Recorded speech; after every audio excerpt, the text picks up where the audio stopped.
guys, so today's going to be a quick overview and review of the ZT Zero Tolerance 0566CF, or carbon fiber. So this is the standard 566CF with the LMAX blade, which, from what I've seen and watched on this knife, it's not a bad thing. I really actually enjoyed this LMAX on this blade. I think it's a great material for an everyday knife.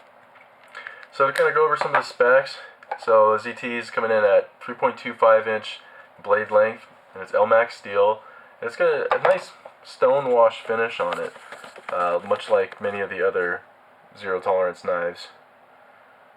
I think it's a nice subdued kind of look, not too flashy, but also not too, it's not super tacked out.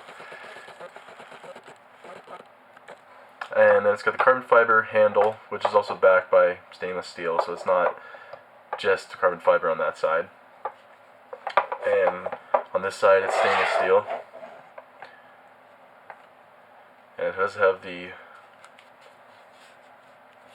protection there, just like the Hinderer. So this is a Hinderer designed knife, or I guess assisted in design.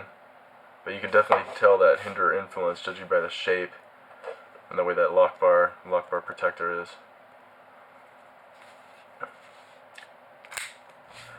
Weighs 5.3 ounces, and I think it's a little on the heavy side, but it goes along with ZT and how they manufacture their knives, to be a little bit overbuilt, which isn't a bad thing in some cases.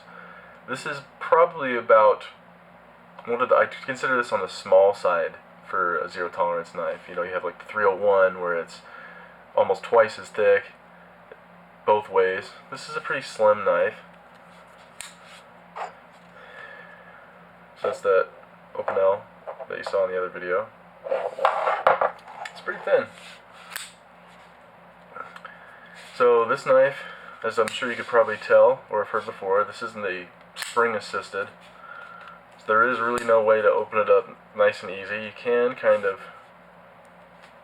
walk it up like that, but for the most part you're going to be flipping it. The flipper works very well though. It's pretty comfortable. I've worked this knife in a little bit, and I'm getting to where it's comfortable one-handed now. The lock bar was a little bit stiff at first, but it's getting better and better as it goes, as it kind of wears in.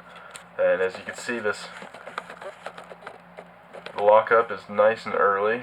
If I can get this in there good. Nice and early lockup.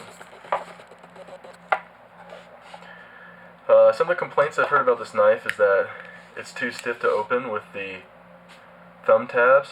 Guess what? They're not thumb tabs. They're stops. That's not what they're designed to do. This is a flipper only. And it's also assisted only. They don't make this in a manual version, although you could go in and remove the spring assist if you wanted to. But it works just as well the way it is right now. Came out of the box really sharp. I wouldn't say scary sharp, sharp enough. I touched it up on the sharp maker just with some fine stones and got it really, really sharp. And right now it's usable. Let me see here if I have some magazine pages. I guess it's not.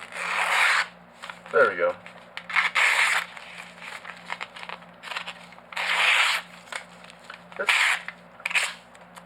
It's pretty sharp. Sharp enough as a carry knife.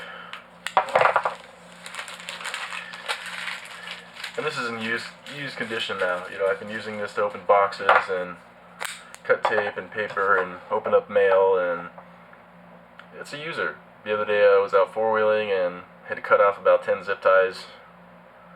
And I think the LMAX is a good cross between durability and ease of sharpening. It's not really, really, really hard like S30V or S35BN. It's doable to where, if you dinged up the edge on your blade, that you could take out a sharpening kit like the Sharp Maker and be able to touch it up without having too much issue. So I'm pretty impressed with it. I really enjoy carrying it. This has been my go-to carry for a little while now. and I think I'm going to continue to do so. It's a good knife, and I feel that it's not on the scale to where it's too expensive if I was to ding it up. It's still on the usability scale, but it keeps with ZT's quality and durability. So let me know what your thoughts are on it. If you've ever carried this or the 566 regular, I think the only thing that I could benefit from is if it did have a titanium backside on this.